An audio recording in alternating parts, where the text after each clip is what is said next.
What's up, living in Rockland? We're here with Jeanne Muchnick from the Journal News and LoHud.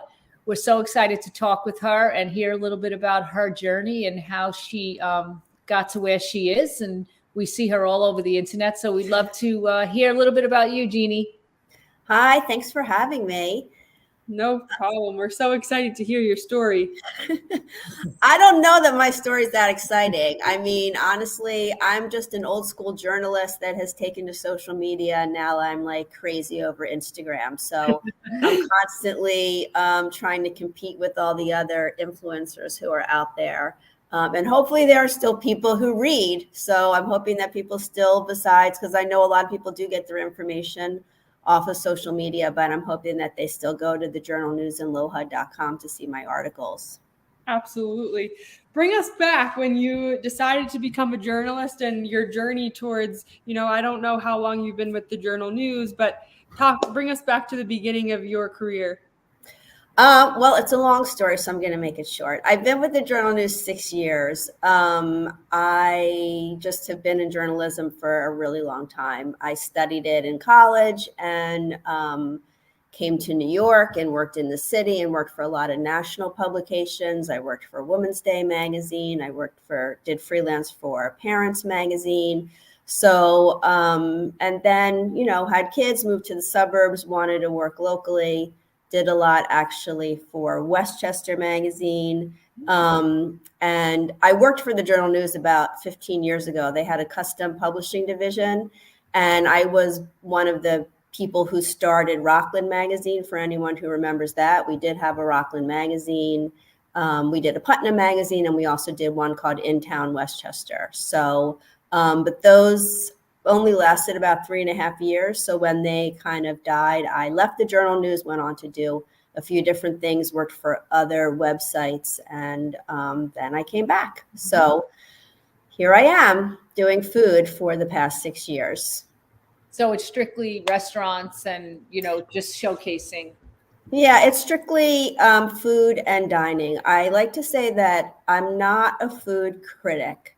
I'm a food reporter, writer. So basically, I'm like a news reporter for the restaurant, the food and dining scene, meaning I report a lot on new places, what's coming, places that have closed, trend stories like, the rise of speakeasies, and Manhattan chefs moving to the suburbs. So I also do roundups of like best lobster rolls, burgers, tacos.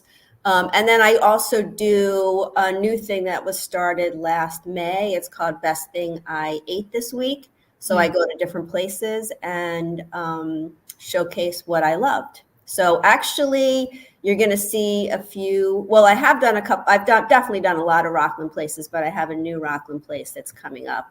Oh, so one of my faves. That's exciting.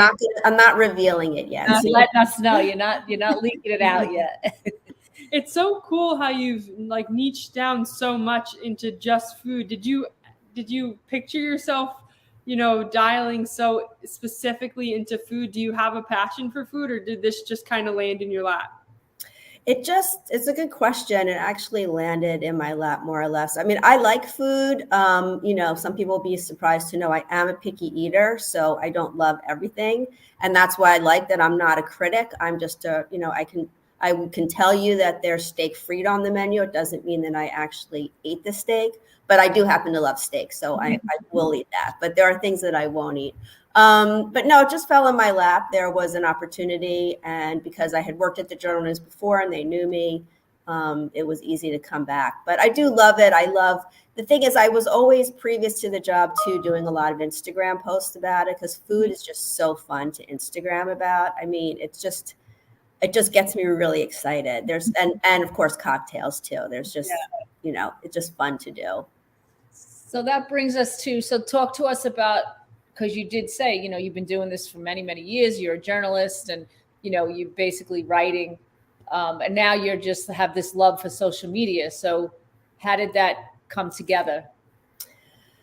Like I said, I just was taking photos of food before. And actually what happened with the job was that the opportunity presented itself, but first they asked me to freelance, to take over their Instagram account, the Low Hud Food Instagram. So I was doing that a little bit before I actually got the job. And I just had so much fun with it. I mean, it's changed a lot. It used to just be photos, as you know. Now it's the videos and the reels and the captions and the music. So it's gotten to be, it's become a job in itself, and sometimes quite exhausting, to be honest. But I still really like it. It's really fun. And again, I know that the younger generation is really getting their news this way, and they're not. I do try my, what I post is, I try to have you go to my story. So like what I'm telling you about the best thing I ate, I'm not posting that yet because I don't want to reveal anything. I want it to go with my story and for you to also go online to my story. I know that that's not always the way, but, Right. you know, but there's just like, there's nothing more fun than like a slow pour syrup over pancakes or, like, you know, some fire with your cocktail and, you know, firing up the steak and all that. I love it. Just fun. Yeah, and it's also you're helping these businesses, you know, to be showcased. Well, I mean, yeah, I mean, I love supporting local businesses, and that's, you know, that's just also part of my passion, especially things have changed dramatically since the pandemic and with restaurants in particular. I mean, people would be surprised to know that even some of the busiest restaurants are still hurting and really need their support. And I'm really very much about supporting local businesses and doing what I can to help them.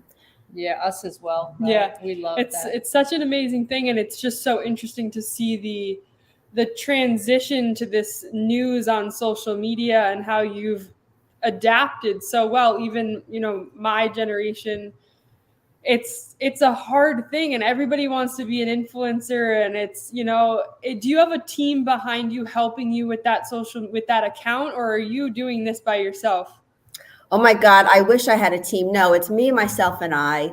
I mean, unfortunately, as your mom, as Sharon knows, the media industry has shrunk dramatically also, and is, you know, it's so there where there used to be a team of people, and there's no team really for me anymore. So it's just me. I do everything. It's just you. So you're going out, you're taking the videos, you're editing and everything, caption, and that's incredible. I mean, except for, you know, we have a great team of photographers, and they come with me when I do a story. And I will do a shout out to my colleague Tanya, who does all of my best things I ate with me. I couldn't do them without her. Well, she does most of them. I've shot some by myself, but I prefer to go with her.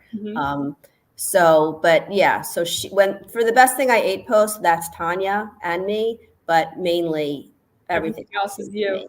Yeah. I give you so much props because, I mean, us as realtors, you know, we've had to adapt to the social media as well. And it's not always something we want to do, right? It's just like a full-time job to get. Well, that's the thing. It's a full-time job. It's a second job. And like I said, there are times where it's just gotten exhausting for me, also because I have my own personal account, Jeanne Muchnick, which I would love your followers to follow me on, because at the end of the day, Low Hud Food is not mine. I have built it. I have grown it.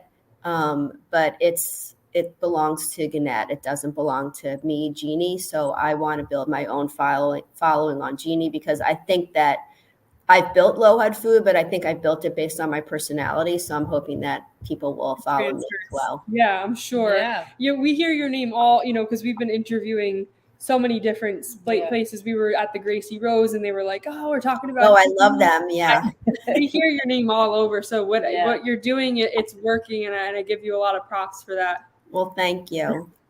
So you cover, you said Westchester, Rockland, and Putnam. So a good chunk of the Hudson Valley. Yes. And then what would you say your favorite part of your job is? I know you kind of mentioned it already about getting to taste all different foods and supporting local. Well, yeah. And I love just meeting the people behind it. I mean, everyone has such interesting stories, you know, at the end of the day, everything's a people business, right? I mean, so I really like people, and, but I love their excitement for what they're doing. And And I really love hearing from people, for example, when I write something about them saying to me it really made a difference, that it brought in people to come try their, their cocktails, their food, their tea, whatever it is. So that makes me happy, because my whole thing has always been, I've always been a features writer. And my whole thing has always been to offer a service element, meaning to give you information. Like I want to provide information to help you learn about something new. So teaching people about, educating people about a new restaurant or a new dish or something they didn't know about a place that they think that they know really makes me happy.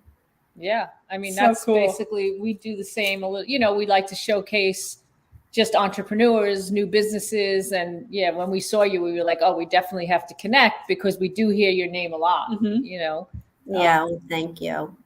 Well, I really, really appreciate your time. I know you're a very busy woman. You got to get out there into the field. So thank you so much. We're excited for this episode to air, and we look forward to meeting you in person. Yes. Absolutely. Let's meet in Sparkhill. Yes, absolutely. Absolutely. Thanks so much, Jeanne. Thank you. Great